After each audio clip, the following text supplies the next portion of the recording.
Premtobre Kasee no so na yon concern foforo mu na betodwa se ne wokwa West Mansin no emu a won theater ho na wo mu hia nkaneapa e de ahwe aye operation ahodo no ene de phone torchlight eno na wo mu edidi dwuma fi se bi ne ho ntimi nhwe ma wo mu a wo mu hia operation sabre no enwunti no wo mu phone so no ade ne no aya he e ya rehosem Adom TV Kasee etoso Beye mfie no ni na West Mansin no aya resabia nkane anka wo se wo theater na ye adwuma no entumi endi dwuma na nso so enam se a doctor for ese won se wo ye adwuma ne ntino wo do bani eche ho no mode a wo mo phone touch na se se wo de dwuma se de beye a surgeries any operation ahodo no wo betumi aye won se me ho no se medical superintendent yo wo West Mansin no aya resabia e trade a enam se nkane a eni theater ho ne ntino ama se se wo madwuma twentwen na ase embo ma adwuma wo ye no enya akono na bra draw your money boni yo no wapa West Mantam nemo any medical superintendent ye wo honom ko din komo no ne sem bi ode to nanim eni.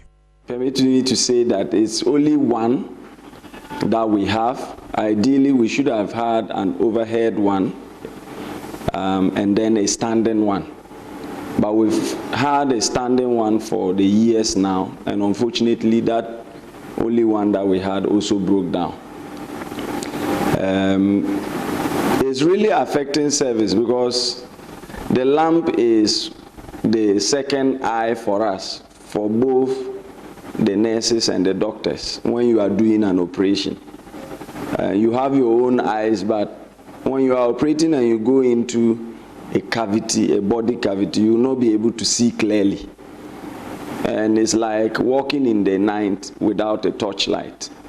You would see that the movement will be difficult. In the same way, navigating our way through the surgical procedures that we do is a bit challenging, but we've had to do without them for close to 7 to 8 months now. There are times you would have to ask 2 or 3 people to help with their lives. Let me just give you an example. Just this Monday, we had a man who came in with a gastric perforation with peritonitis.